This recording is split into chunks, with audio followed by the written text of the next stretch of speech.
Show cause notice जो है वो जारी किया गया है, जिसमें उनसे ये डिमांड की गई है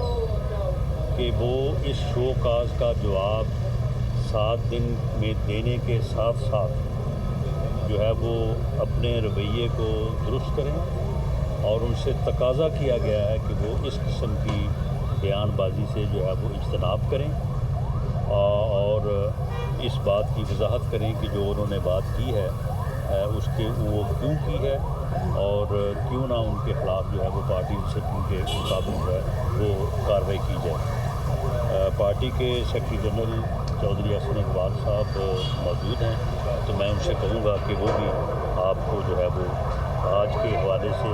और पार्टी की जो ओवरऑल पॉलिसी है कि पार्लिमानी बोर्ड जो है वो पंजाब का तो मैंने जिक्र कर दिया कि आज सरगोदा डिवीज़न हमने किया है, मंडे को रावलपिंडी डिवीज़न करेंगे, तो ये अजला और बाकी सूबे और बाकी डिवीज़न जो है वो फिर आगे उनका शेड्यूल जो है वो तय किया जाएगा। तो इस बारे में जो दीगर सूबों से मुतल्लिक जो कार्रवाई और जो अजलास पार्लिमानी बोर्ड्स के होने हैं तो उनके मुतल्लिक चौधरी हसन इकबाल साहब सेक्रेटरी जनरल पाकिस्तान मुस्लिम लीग नून आपको आगाह करें। जी बिस्मिल्लाहिर्रहमानिर्रहीम। जैसे कि अभी राना सनाउल्लाह साहब ने आपको आगाह किया कि मुस्लिम लीग नून के मरकज़ी पार्लिमानी बोर्ड का आज पहला इजलास हुआ जिसकी सदारत कायद जनाब नवाज शरीफ साहब ने की। उसमें सदर शहबाज शरीफ साहब और दीगर अरकान शरीक हुए। आज हमने सरगोदा डिवीज़न जिसके अंदर सरगोदा डिस्ट्रिक्ट शामिल है, उसमें भक्कर डिस्ट्रिक्ट शामिल है, मियाँ वाली डिस्ट्रिक्ट शामिल है और खुशाब डिस्ट्रिक्ट शामिल है, इनके तकरीबन 100 से ज़्यादा उम्मीदवारों के 7 घंटे में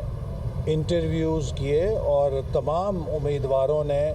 अपना प्रोफाइल, अपनी पार्टी से वाबस्तगी और इलेक्शन के लिए अहलियत जो है वो बोर्ड के सामने पेश की। मुस्लिम लीग नून पहली जमात है जो इंतखाबात की तैयारी के लिए अपनी संजीदा कोशिशें शुरू कर चुकी है। हमने सबसे पहले अपनी मंशूर कमेटी का आगाज़ किया। इसी तरह मुस्लिम लीग नून पहली जमात है जिसके पार्लिमानी बोर्ड ने उम्मीदवारों के चुनाव के लिए अपना काम शुरू किया है और हम इंशाल्लाह उम्मीद रखते हैं कि बेहतरीन उम्मीदवारों का चुनाव करके उन्हें इंतखाबात में टिकट जारी किए जाएंगे ताकि 8 फरवरी को मुस्लिम लीग नून भरपूर कामयाबी हासिल करे। पाकिस्तान को इस वक्त जो चैलेंजेस हैं उनका हल एक मजबूत मुस्तहकम मुंतखब हुकूमत में है और मुस्लिम लीग नून वाहिद जमात है जिसके पास तरक्की के लिए और मईशत को दुरुस्त करने के लिए सलाहियत भी है, टीम भी है। 2013 से 18 का 5 साल का हमारा अरसा इस बात का गवाह है कि हमने वो काम भी किए जिन्हें लोग नामुमकिन कहते थे। 11,000 मेगावाट बिजली के मंसूबे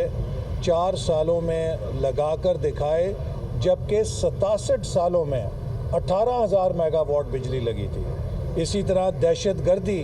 जो कि नामुमकिन लगती थी ख़त्म होगी, उसको ख़त्म किया, कराची के अंदर अमन कायम किया। सी पैक जैसे मंसूबे के तहत 3 सालों में हमने 25 अरब डॉलर की सरमायाकारी पाकिस्तान में ला के पाकिस्तान को टेक ऑफ पोजीशन पे खड़ा किया, जिसको कि 2018 में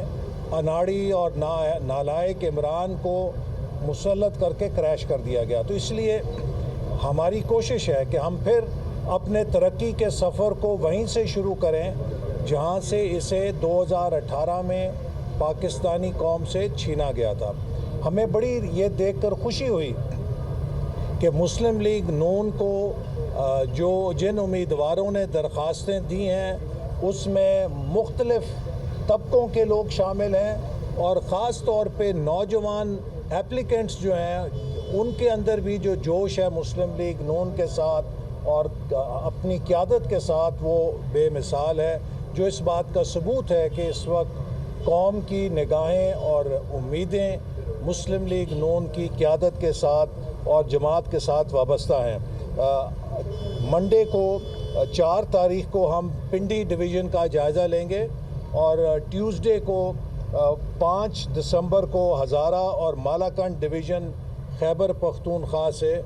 ان کے امیدواروں کے انٹرویوز ہوں گے، اور 6 تاریخ کو بلوچستان کے امیدواروں کے انٹرویوز ہوں گے، اور اس کے بعد ہمارا جو سلسلہ ہے وہ دوبارہ شروع ہوگا، جس میں 8 تاریخ کو بہاولپور، 9 کو ملتان، 11 کو ساہیوال ڈویژن، 12 کو فیصل آباد ڈویژن، 13 کو گجرانوالہ ڈویژن، 14 کو لاہور ڈویژن، اور پھر 15 کو لاہور شہر، 16 کو صوبہ سندھ، 18 کو اسلام آباد کیپٹل ٹیریٹری، اور 19 دسمبر کو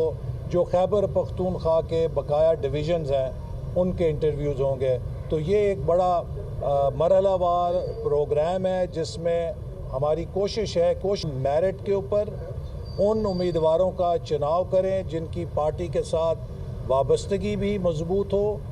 جن کے اندر ملک اور قوم اور عوام کی خدمت کرنے کی صلاحیت بھی بہترین ہو، اور وہ انتخابی مرحلے میں کامیاب بھی ہو سکیں۔ انشاءاللہ تعالی اس پورے عمل کے بعد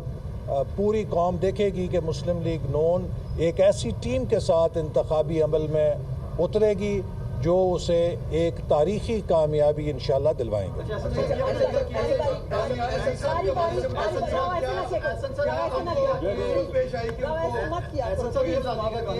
دانیال عزیز صاحب نے جو بیانات دیے، آپ پہ کڑی تنقید انہوں نے کی، انہوں نے کہا جی 16 ماہ کے اندر جو مشکلات پیش ہیں پی ڈی ایم حکومت میں، آپ کا کردار کلیدی تھا اس حوالے سے، تو ایسی کیا آپ کے ساتھ کوئی چپکلش تھی، ان کی ناراضگی تھی جس کی وجہ سے اتنی زیادہ گولہ باری کی آپ نے؟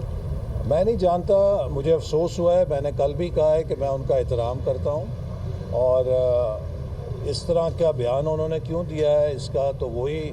جواب دے سکتے ہیں، لیکن جو الزامات انہوں نے مجھ پہ لگائے ہیں، یہ تو اگر آپ ایک ہائی اسکول کے طالب علم سے بھی پوچھیں کہ جن موضوعات اور جن چیزوں کی ذمہ داری انہوں نے مجھے دی ہے کیا وزیر منصوبہ بندی سے ان کا تعلق ہے، تو ایک ہائی اسکول کا بچہ بھی بتا دے گا کہ دور دور تک میرا ان چیزوں سے کوئی تعلق نہیں ہے۔ لگتا ہے کہ کوئی ان کی اپنی ذاتی بات ہے، یا پھر یہ ہے کہ نام میرا لے کے کسی اور کو سنانا چاہتے ہیں، یا یہ ہے کہ وہ بلاول بھٹو کی زبان کیوں بول رہے ہیں مجھے نہیں سمجھ آتی، لیکن دکھ ہوا ہے، وہ ایک پرانے سیاستدان ہیں اور ان سے توقع نہیں تھی کہ وہ اس طرح کہ غیر ذمہ دارانہ بیان بازی کریں گے جس سے کہ پارٹی کی ساکھ کو نقصان پہنچانے کی کوشش کی گئی ہو۔